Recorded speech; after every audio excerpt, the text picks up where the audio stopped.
Sainz celebrates his first F1 win after a chaotic Grand Prix finale. Through goes Hamilton as Mercedes show glimpses of their former selves. Max runs into trouble as debris dents his title charge. And Mick Schumacher scores a point finish at the 31st time of asking. Formula One is back on British shores, and we have the full roundup here on Flat Spot F1.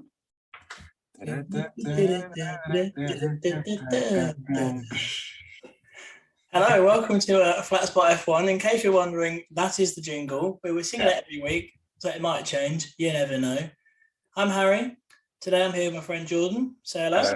Hello, everyone. Hello. We're very excited to be recording this. Let me just give everyone a quick rundown of how the structure is going to work. So we're going to start off with our man of the matches and dick of the day. So we will each have one man of the match and one dick of the day for the entire weekend. We'll then probably bounce off and have some talking points from that. We'll have a special feature.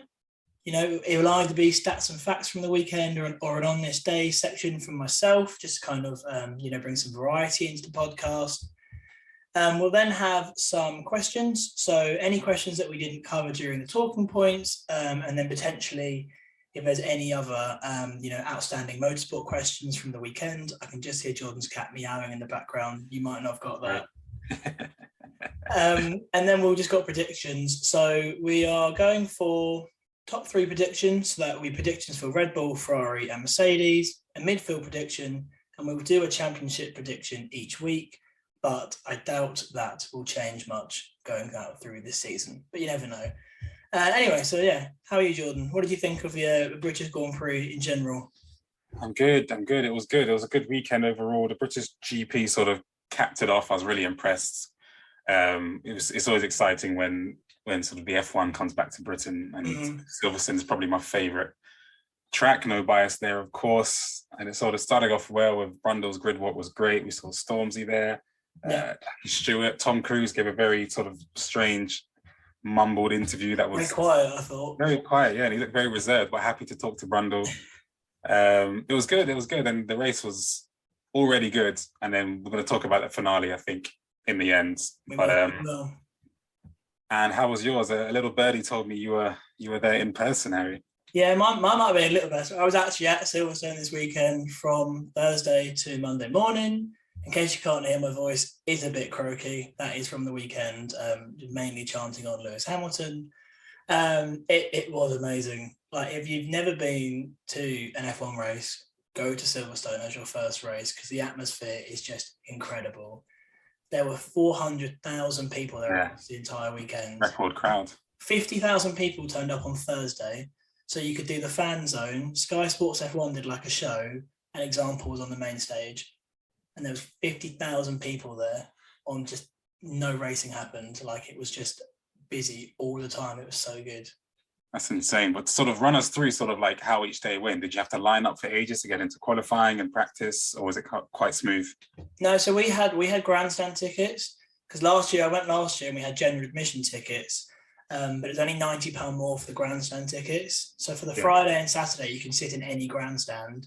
So we watched sessions at Luffield, down at Abbey. They go so fast through there.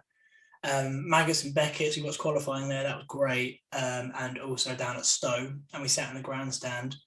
And then for Sunday, we had a reserved seat down at Copse.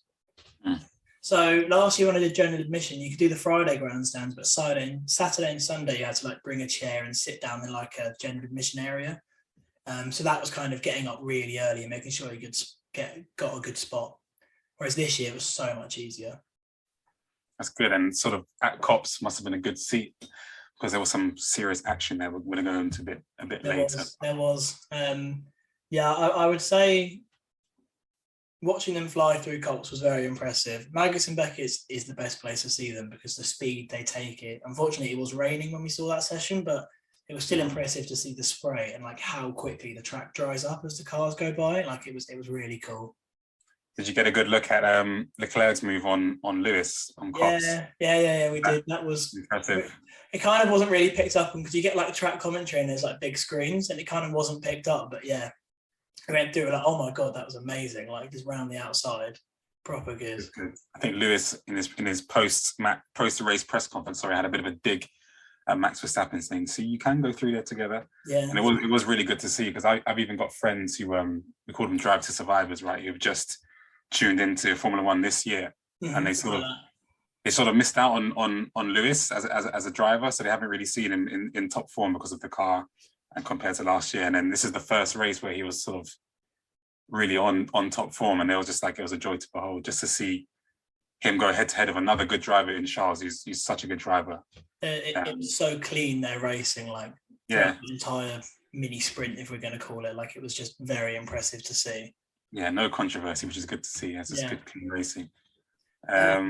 Right, shall we get stuck into your man of the match? I think you might have a few, but just pick your main man of the match if you can. There was quite a lot of good performances. There were. I'm gonna go for my main one, and I'm gonna do a quick shout out for something else. So I'm gonna go for my man of the match. I'm gonna go for Sergio Perez, just because I'll say he was the biggest surprise of the day. Not because not because I was surprised that he's got a podium or finished second or anything like that. But I thought he was out of contention once he sort of pit early for a wing change, and then sort of the way he fought back through the field was really good. It wasn't really picked up on the coverage on Sky Sports, but if you look around on Reddit and other places, you can see sort of the moves that he was making. And then the safety car helped him out, obviously, but then sort of from the safety car, took his opportunity on Lewis, took his opportunity on Charles afterwards, and then sort of got himself a podium, which I thought was a really, really big result considering where he was at the start of the race even. So I'm going to go with Sergio Perez, but I'm also going to do a quick shout out to F1 Halo, which again, I know there was a lot of sort of friction when it first came out. There's a lot of resistance when it was being designed because of the way it looked, and it's going to block drivers' visibility and everything like that. But we saw, it wasn't even 10 seconds into the race, we saw its value when Joao in the Alfa Romeo went flying across the tarmac and then onto the gravel track, upside down, flipped over, smashed into the fence, and then scary crash. Yeah, scary crash. And then he was sort of, thanks to the halo and obviously the other safety precautions in the car, he was able to give an interview at the end of the race, whereas in past years he might not even made it out of the car, which is sort of a solemn thing to say, but it's just a really big shout out to the halo, because I think that saved in that day, and it was good to see.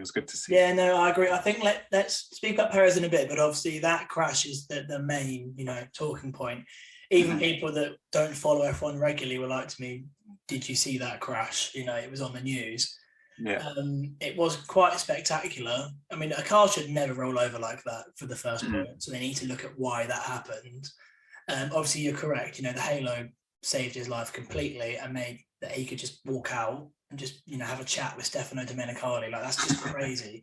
A car just smashing into the barrier like that, and that was force. And he obviously needed help getting out, but he could still walk out. It was impressive.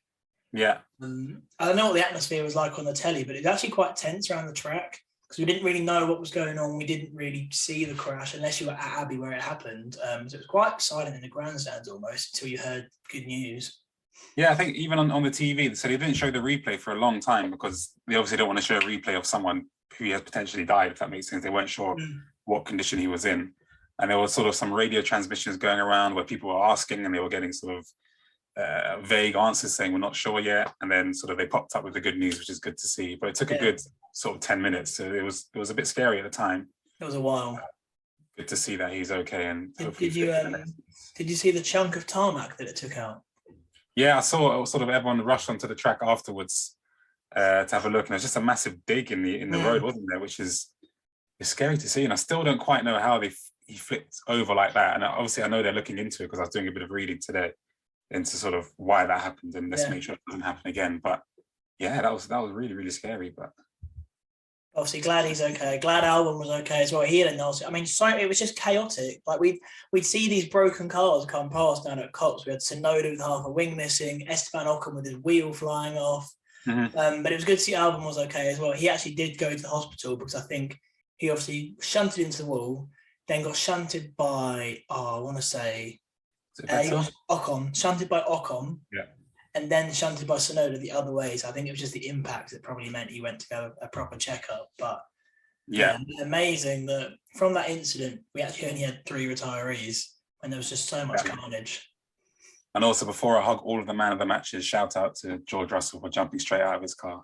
I actually thought he was going for a scrap, if I'm perfectly honest. I thought he was pissed off, and he's like, "What the hell do you think you're doing?" But then I realized he's actually going to see if he's okay and help him out. So yeah, and in doing so, that actually meant he couldn't restart the race, because I think his car was actually not that damaged, but because he didn't drive his car back to the pit lane, he wasn't allowed to start it. So I think he tried to argue his case, but obviously, way more important running over to see if, Zhao's okay. So it's a good shout. But those are my thought of 3 man of the matches. Yeah.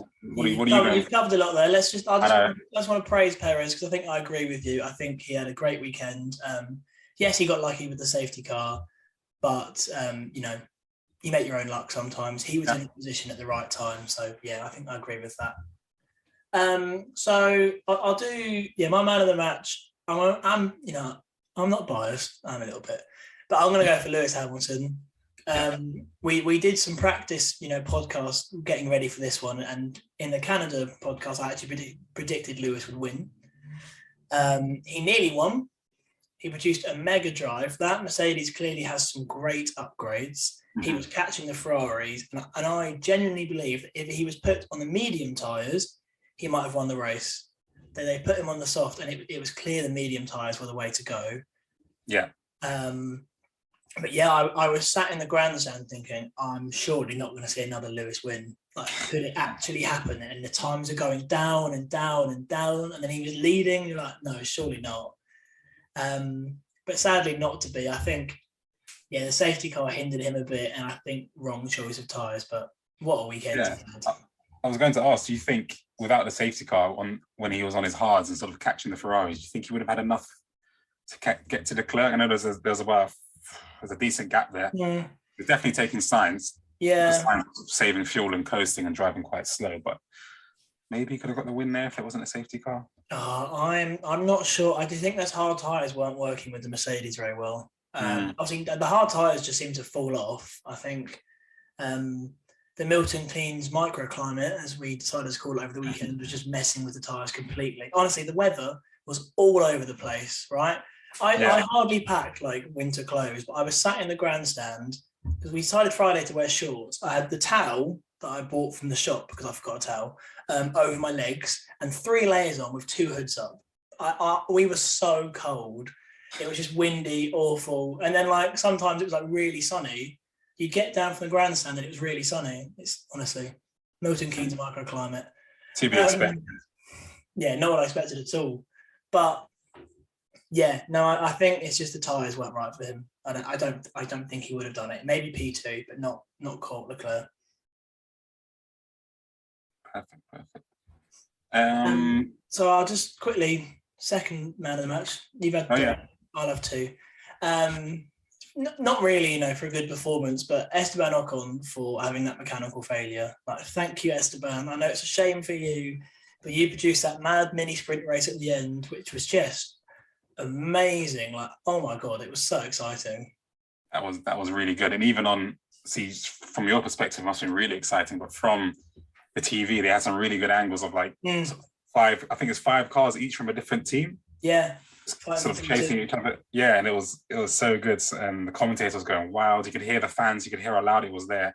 The biggest cheer of the weekend was when through goes Hamilton into P2 after Perez and Leclerc went wide. I rewatched the race on telly today, and you can hear how loud the cheer was. It was deafening. Like, it was really good. It was I was out of my seat, and I was just a bit disappointed that he didn't really make it to even the first corner before they. No, I know. I think Perez gave him a bit of a nudge and put him wide, which then let Leclerc through as well. But I think overall the racing in that period was just really good from like down the entire grid. It was, and even it was really funny that Alonso got a sneaky look in. When it's like, of course, Alonso's here. Of course, he's always there. Pesky Alonso is always there. If Hamilton's involved, Alonso's involved somehow. Always away. If Gasly should have been there. Sadly, he was out, but he would have been in front of him as well, just making his car as wide as possible. He would have. Shall we move on to Dick of the Day? Yeah, go on. You start, because I think yours is more racing-esque than mine. Yeah, mine is. So mine is. I don't like to say it because I'm a big fan of his as well, but Daniel Ricciardo he's had another shocker in that orange McLaren of his. Considering Norris finished 6th and got points for the McLaren, Danny Ric didn't really, so he finished outside the top 10 and didn't really threaten to fight for any points. He was never really in contention for scoring any points. He just had a really, really bad drive. And I'm not sure what the problem was. I'm not sure if he had a problem with his car or he just wasn't sort of on his A game that day. But and it's not an anomaly this year either. It's almost one too many now. We've sort of had the conversation a couple of weeks ago about whether his time at McLaren is going to come to an end, or he probably will see out his contract. But then I can't really see McLaren signing him up, and then where does he go from there? Yeah. But he really, really needs to turn it around. So he's got my dick of the day, as much as it pains me because I'm a big fan.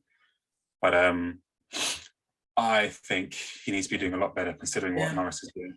I don't know where his pace was. So him and Tsunoda were the only two drivers that could, do the lapped cars overtake thing after the safety car.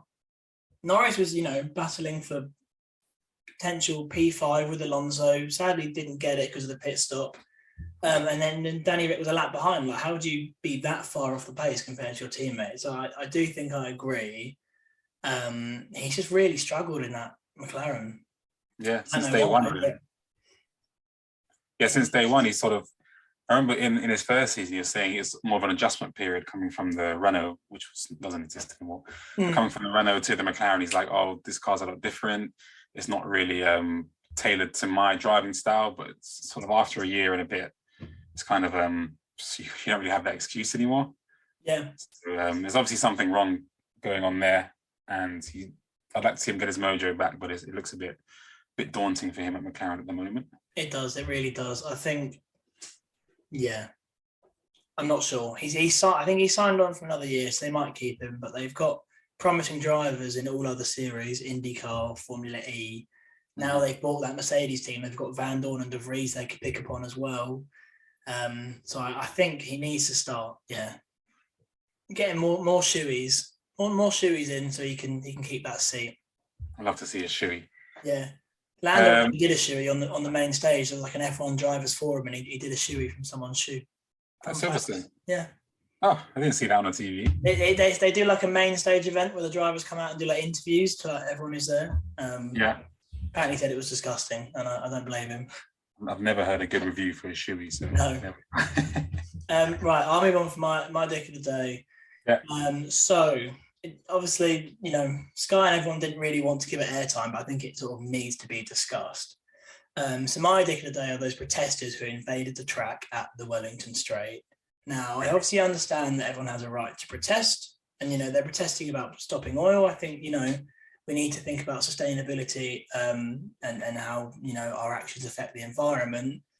But to invade the track when the cars would literally have been coming around that corner and onto a straight if it wasn't for that red flag, puts not only themselves at risk, puts the marshals who have families and everything, puts the drivers at risk because they might have to crash off when swerving away because they'll be coming at full speed down there, and then potentially puts the crowd and the crowd and the grandstands at risk as well, because if a car flies off and hits one of them, it could end their lives. So I think it's just a bit of stupidity to do that, really. And also, I think it's stupid when F1 is actually one of the most sustainable sports out there. So the hybrid engines that they've been producing since 2014 are now used in a lot more modern cars, which are much better for the environment. And they're developing a completely sustainable fuel for 2025. So that will not use any, crude oil or anything. That will be completely sustainable. And then hopefully if that works, that can then start to be used in cars. So they're sort of leading the way for sustainability. So I think it's kind of a silly place to do it. I don't know what your thoughts are on it. Yeah, I agree. I'm all for, of course, we have a right to protest and we have a right to air our views, and getting on TV is a good way of doing it. But then there's also a line that has been crossed. I mean, if you want to do it at the F1, fine. Invade Brundle's grid walk, jump in front of an interview and hold your sign up and say your piece. Don't go onto a track when cars are flying around at sort of 170, 180 miles per hour on a corner, when it's just, as in it puts themselves at risk, as you said, the driver, the marshals, the fans, And then if you're a driver that runs that person over and ends up killing them, for example, that's sort of on your mind, on your conscience Yeah, for. I mean, you could potentially be liable. I don't know what would happen, like for a legal perspective there either. I don't know how that would work. It would just be messy. It's ridiculous. And I think the last time I saw it, I sent you the video just this afternoon of it was in 2003, I think it was, in Silverstone, when the man it's really famous, the man in the sort of Scottish green kilt. Yeah, Scottish kilt, yeah, jumped on the track with a sign, and there were cars swerving around him. That was a little bit more crazy because the cars were actually coming around the corner and swerving around him. But again, it's just ludicrous. It's just, at least in that scenario, he was running around, so they could kind of like dodge him. And I don't think he was deliberately trying to get hit by a car. You know, they were sat in a line on the straight, pretty hard to miss him unless they went off in the grass. So, that was only for religious reasons back in 2003. And apparently the same guy invaded the 2004 Olympics. Okay, fun fact for you. He did. He was notorious for about 18 months. He was all over the place. But yeah, I think, we've given them enough airtime, but I think it had to be discussed because it was poor. Let's move on to some talking points. So let's talk about Mick. P8, what a great drive. Yeah, I mentioned it in the hook. Sort of, it was a 31st time of asking. So he was sort of knocking on the door of being one of the drivers of the longest sort of points Aaron spell ever. Or like longest time to score points, from the first race. I think he was the sixth highest to, not score points for that many races. So sixth highest. And obviously, I think most F1 fans love Mick Schumacher for obvious reasons. He's the son of an absolute Formula One legend. And it was just good to see. And then just even to cap it off, he's having a little scrap with Max at the end. Yeah. He drove really, really well. And I think he really deserved those points. And I think he probably could have taken Max if he was willing to risk those points, which he obviously wasn't. He's pulling out a lot of sort of dodgy moves there from the Red Bull. But I was really happy for him. It's good to see, and hopefully he can kick on from here. But what did you think? I thought it was great. I mean, obviously the race fell his way, and that did look quite quick, but he was obviously quicker than Magnussen. And Magnussen finishing in P10, so double points for Haas, which is great. One of the loudest cheers of the weekend was when it sort of cut. It was the last lap, and it cut to Mick nearly overtaking Max round club. Oh, the crowd, myself included, everyone just went crazy. Like I said to my dad earlier, imagine if Mick actually overtook him. Like beer would be chucked, it'd be flying everywhere. Max did get cheered when something went wrong, I would say. So when we heard the news for puncture, the crowd went up into cheers. When he did that second pit stop and we learned he had a mechanical failure, he did get cheered. There was some booing from the stands.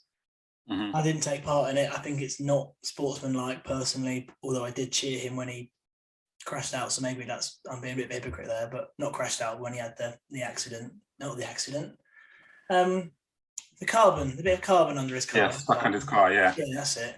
I did cheer, so maybe I'm a hypocrite. But I think Max did quite well to finish in the points because his car looked all over the place. It did, yeah. And I don't think it was I think it was announced as a puncture, but I don't think he even had a puncture at any point. He came into the pit to change his tyres, but they changed them and he was like, no, that wasn't the problem. And obviously there was a bit of I think it's the AlphaTauri wing, which is a little bit ironic, was stuck under his car. That was causing some sort of rear aerodynamic issues. So about the booing, yes, it's not on really. I get the pantomime booing, but it's time to let it go now, isn't it? It's been a while. It's been a while since Abu Dhabi, but yeah.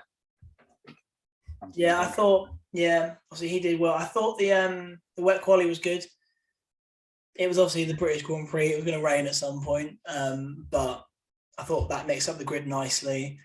Verstappen and Claire, I think both had spins on one of their laps, like 360 spins, which looked quite impressive. Yeah. But I'm not surprised Sainz got the pole in the wet. He likes the wet. He's quite good there. So I enjoyed that wet quality. And as I said earlier, it was really cool seeing how quickly the dry line appeared when they're driving by. And then in between quali sessions, it just rained again, so it completely disappeared. I feel like you kind of don't see that on the telly. You don't see it in action. Yeah, I thought but you could tell just from the times, like that qualifying session was all about who got that last lap in, because the times were going up by 2 seconds every lap because that dry line was disappearing and the intermediates were sort of bedding in a bit more. But I feel like Sainz. I heard a team radio afterwards when he got P1 and he was so shocked just because he said he felt so awful on the track. Yeah. But obviously he timed his lap perfectly. It was a good lap. He got the pole position. It ended up after, even though it was a bit of a sort of chaotic race, he ended up getting the win, which was good. I'm happy for him. I feel like we actually, Carlos Sainz won his first race, and we haven't even talked about it. We haven't. I know. Let's get on to that. I think it was it was a great drive. Obviously, he overrode Ferrari's strategy at the safety car, because I think they said leave 10 cars back to Leclerc, and he was like, no, I'm not going to do that. I think he didn't have the pace in the middle section, so without that safety car, I think Leclerc would have won. But again, he was right place, right time, kept there or thereabouts, and then did a great move on Leclerc, and then just flew off into the lead. Silverstone was very happy to see Sainz up on the top.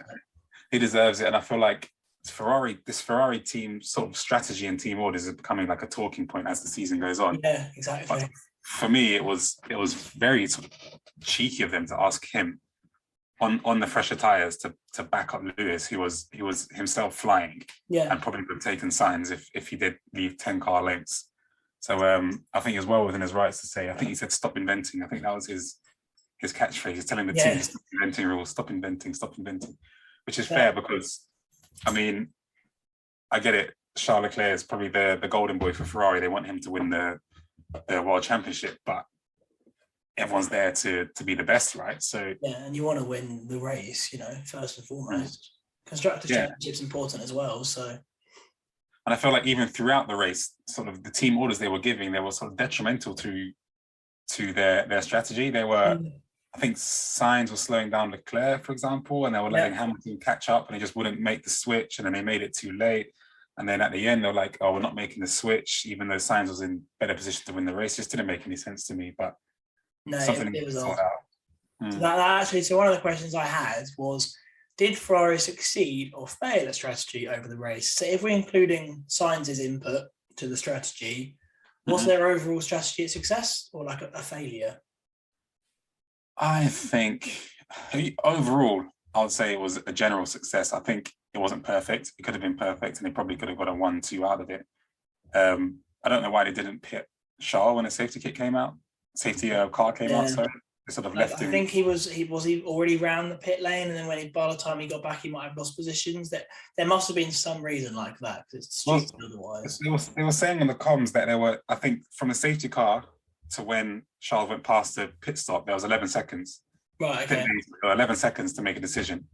And whereas with Sainz, there was, I think, 18 to 19 or 20 seconds. Okay. So maybe that was the difference. Maybe they couldn't make their minds up quick enough, and then that was it. It was gone. I mean, it's a pretty obvious choice. Free pit stop. Free pit stop, get him off the hards, put him on something else, and then let's go. So he's sort of a sitting duck out there. They got the strategy right with Sainz. I think they got it wrong with Leclerc, so I'll give them a sort of 7 out of 10 for that one. I don't want to say it was terrible, but it wasn't perfect. I think if we're rating strategy, I'd probably give them a 4 or 5 out of 10, really. Oh, really? I'd probably say it was a bit more of a failure, because as you said, they could have got a 1-2. Yeah. Perez was sort of off the pace. Apart from that safety car, he had, that we had to pit stop very early. Max had a damaged car. Obviously, there was a flying Lewis Hamilton, but if they got the strategy right, and kind of followed on to each other, Sainz let Leclerc through earlier. Sainz can follow him with the DRS and get the slipstream and everything. They could probably pull away and get away from Hamilton more. So I think Ferrari missed out on an easy 1-2, if I'm being honest. So I think the strategy was a failure, but obviously for Carlos, complete success. 100%. What do you feel like Mercedes missed the trick as well? I know you mentioned not putting Lewis on the mediums as well, but I feel like there was a lot of sort of strategy flying around that wasn't quite right for the drivers, and I feel like I think the Mercedes strategy was actually pretty good apart from that medium tyre. I think Lewis had good pace on the medium for his first stint after the restart, but he just wouldn't have been able to keep it going long enough to then be put onto the softs. So they had to pit him when he did for hards, but obviously his hards were newer. I think about 5 laps newer than Leclerc, maybe 8 or 9 than Sainz. So he would have been faster towards the end of the race. I think the only mistake they made was not putting him on those mediums in that safety car restart. Mm-hmm. But still a good result, so we can't complain. Yeah, we can't complain. Podium, it was actually his 13th podium at Silverstone, which is a record. Yeah. Yeah, and that leads us into nicely to stats and facts. There you go. We didn't even plan that. Great segue. Great segue. So yeah, Lewis's 13th podium at Silverstone, which is a new record. George Russell retired on lap 1 for the first time in his F1 career, which I thought was quite surprising, actually, considering he was in a Williams and got good starts and was in the mix sometimes. So that was quite a good stat. Yeah. It was Sainz's 6th podium compared to Charles Leclerc's 4th of the season. That's bad. That's really poor when he's meant to be the guy challenging for the championship. That is not great. So it sort of begs the question if they would even think about sort of switching over who the number 1 driver is. Yeah, I think Leclerc still has more points by about 20, but he has, I think, is it the past 5 races he hasn't been on the podium or hasn't won? It's some stat like that where it's crazy. And this stat I thought was quite cool. For a second consecutive race, a driver starting his 150th Grand Prix took victory from pole position. Max started his 150th Grand Prix in Canada and obviously took the win from pole. Sainz did the same in Silverstone. So that was cool, I thought. Harry, you're full of stats. I do love it. You can thank F1's Stats and Facts page for that one. Right, let's go on to a few more questions before we move on to the predictions. So, do you think that will be race of the season? I hope not.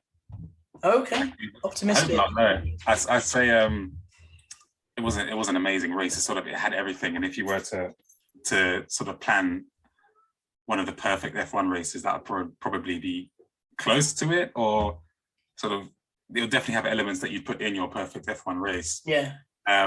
It's a long season. I'm hoping we're going to see a bit more because it's quite early in the season. Sometimes the stakes aren't as high as they can be later on in the season, and I can imagine sort of as we reach the latter stages, we're going to have a belting race, and that's going to sort of decide the titles one way or the other. Really? I'm hoping. Okay. I'm hoping we're going to get there. I'm hoping that's not it for the season. Everything's a little bit of a goes downhill from there, but can't complain. That was great. I'll take one more of those. Yeah, I think obviously we're going to have great races. Monza's normally good. We're going back to Japan. Suzuka's great. Brazil is normally a great race as well.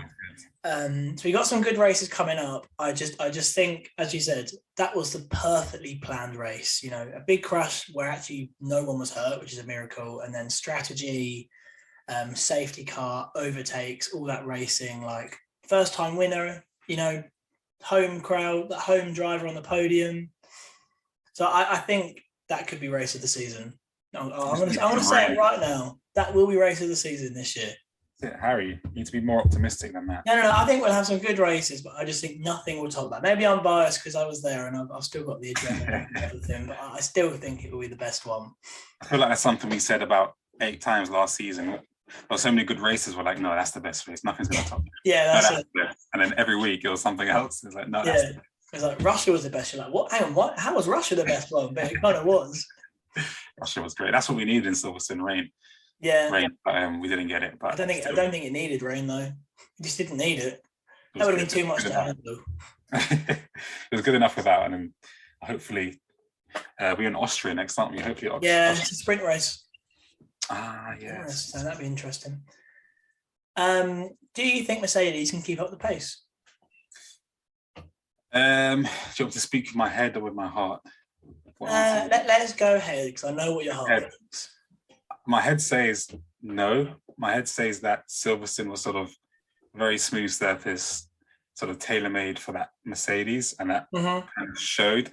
I feel like they will continue to show improvements, but I can see sort of in the next few races, sort of not a crashing down to earth again, but the gap being a bit bigger between the Ferrari, Red Bull, and then the Mercedes and everyone else. They've obviously made some huge improvements and it's good to see, but I don't see them matching Ferrari or Red Bull for a long time. Okay. I don't know what you think about it. Well, I'll give you a follow-up question first. Do you Yeah. think that was Lewis's best chance to win a race this season? So it was. No. No. Okay. Keeping the optimism. I'm keeping the optimism. I feel like there's going to be another moment where the stars need to align just a little bit more for him. I don't think the stars really aligned for him. I think he was just really good on that day. And I feel like with a bit of luck, he would have won it. And he didn't really get any luck, which is the story of his season. Yeah. But I feel like the stars are going to align for him one race down the line, probably Brazil. It always seems to happen. He loves Brazil. He's an honorary citizen there now as well, isn't he? So he loves Brazil. Brazil loves him. Probably there. Okay. I think he'll get a win somewhere down the line. I mean, I still have faith as well, but maybe that's my heart speaking.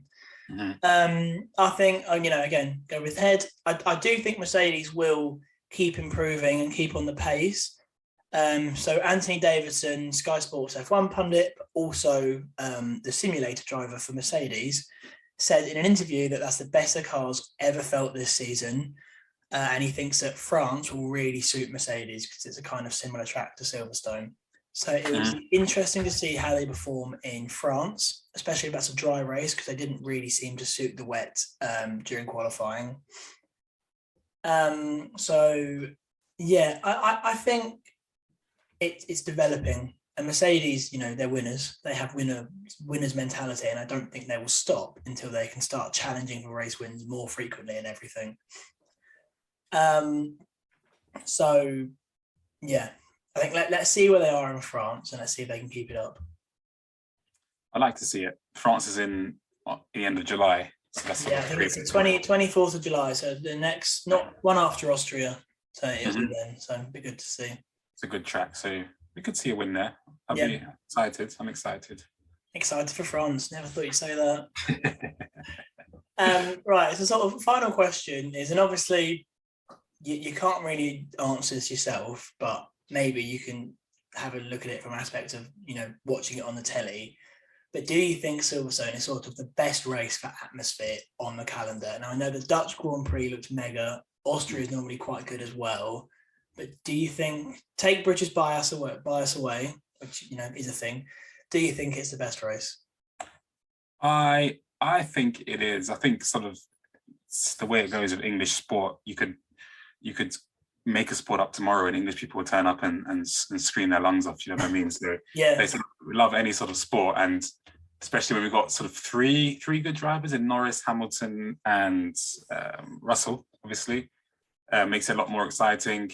I feel like there are going to be some challenges this year, obviously, like you said, Holland. Brazil's usually good. They're quite passionate out there. We're in Mexico this year, aren't we? We are. So it helps that Perez is doing well. Yeah, Mexico have that big grandstand as you sort of go through a bit of a chicane there. They usually roar there, but sort of you said 400,000 people turned up throughout the weekend. That's unheard of, and there was a big buzz around it this year as well because of the success of last year. So I'd say I think it's definitely my favorite race, but I would argue that it's probably the best race on the calendar. Yeah, I think so. There's 140,000 there on Sunday, which is full capacity. Jackie Stewart on the grid said, it was the best crowd he's ever seen, and he's been racing. And now I think Brandon on the grid was like, what, even during the 60s with Jim Clark? He's like, yes, even compared to that. I think it helps that we have three very successful British drivers in, the top four teams on the grid. Helps that Lewis is still driving in the sport and was challenging, for a win and a podium place.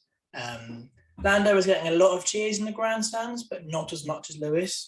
I think Lando is probably more popular amongst the crowd, but because Lewis was going for that win and that podium place, he was getting a lot of cheers. So I think that helps, but we'll always have some British drivers in the sport, hopefully at the top, because, we're Brits, we love to see British people doing well.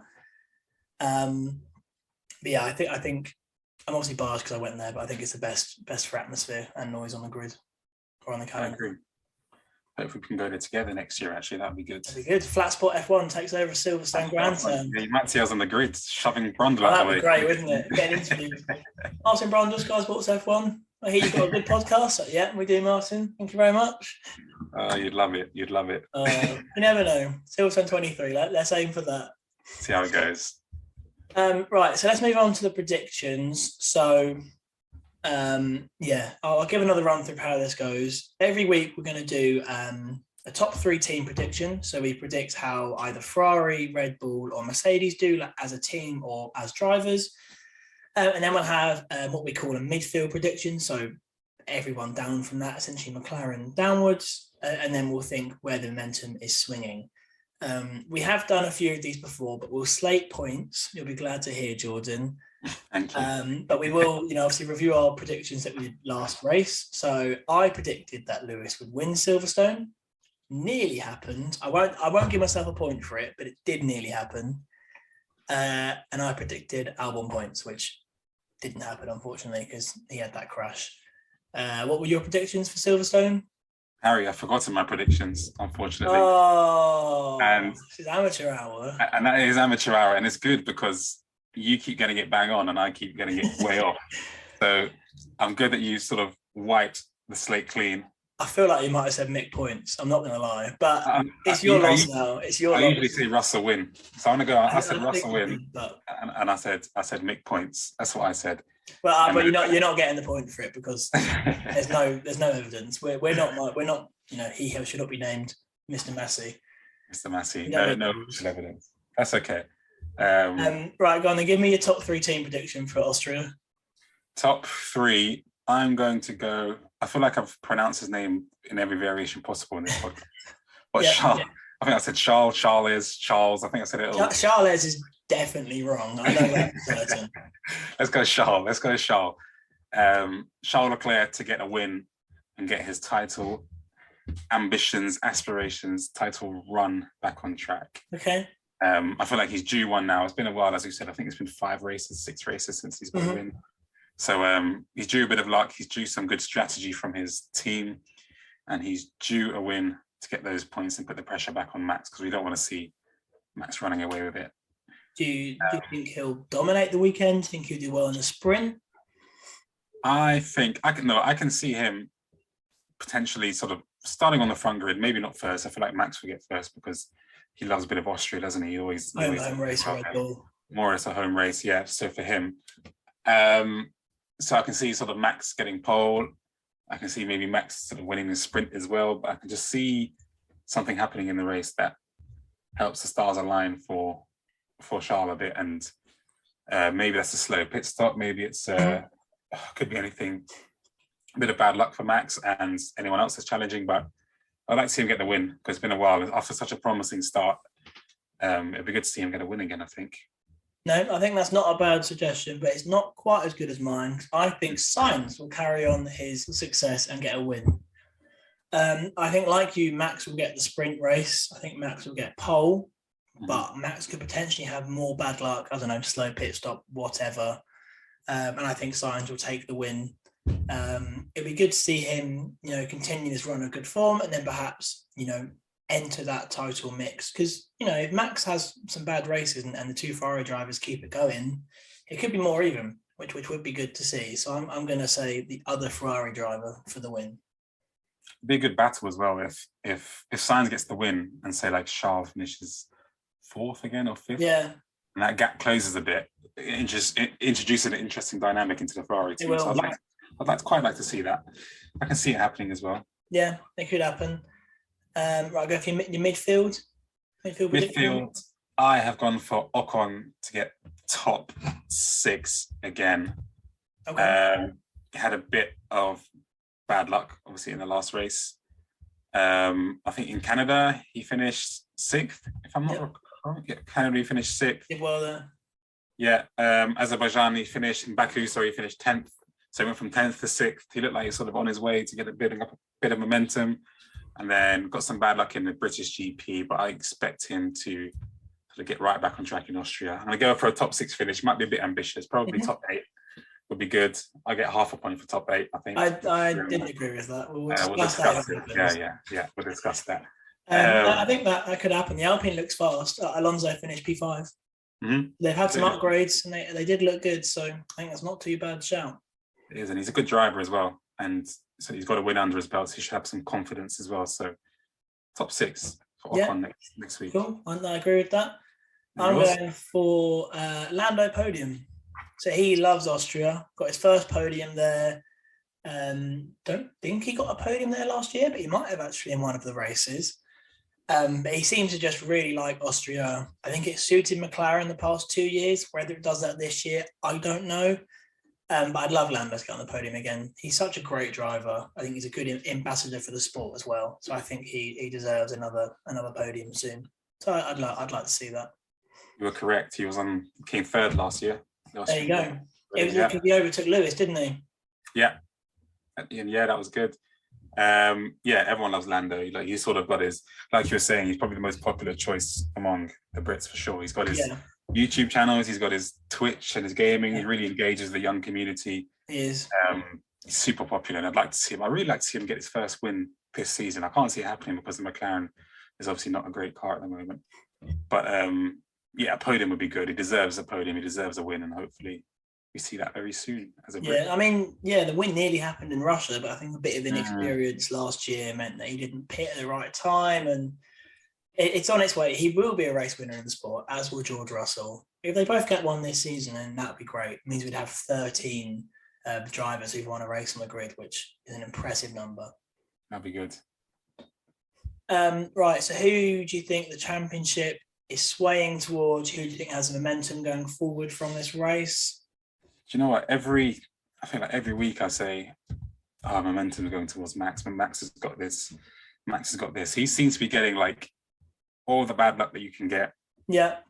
In a race, anything that can happen to someone, it seems to be happening to him at some point. Sort of power unit failure, sort of a bit of debris stuck under his car. So I still think he has momentum, but I don't think it's as clear cut as it was maybe 3 weeks ago. Mm-hmm. Like he's starting to get roped back in. George Russell's coming, obviously. He's only 100 points behind or so. He might make it.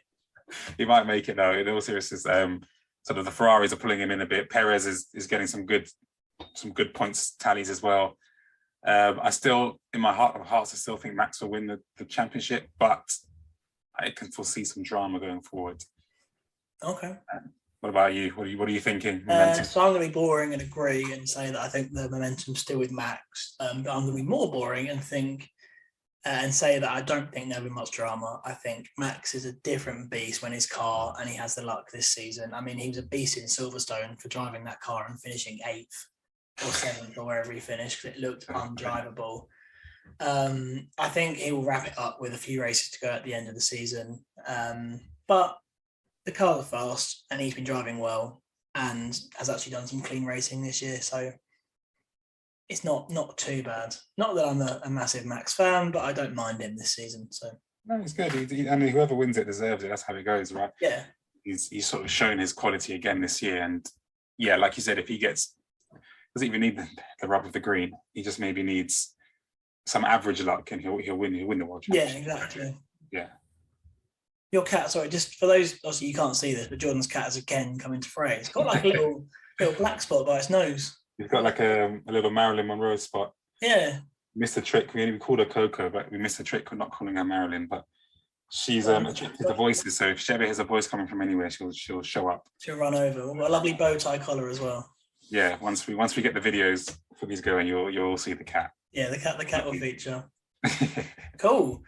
Well, I think that rounds up a successful first podcast. That was good. Good to talk to you again. Yeah, good to talk F1. Always good to talk F1. Yeah, good to get your insight on Silverstone as well. It was nice and interesting. I know we spoke sort of via text. Here she goes again. But it's good to sort of hear it in person how it was, and sort of spurred me on to getting that ticket queue. In October, whenever the tickets come out. I think Flat Spot F1 takes over Silverstone. Oh yeah, we won't need tickets. We won't need tickets. Exactly. Cool. Well, thanks everyone for listening. Be sure to follow us on Instagram at flat_spot_F1_. The other name was taken. I couldn't do anything else. Best I could do for now. And we'll see you next week for Austria. See you later. Take care.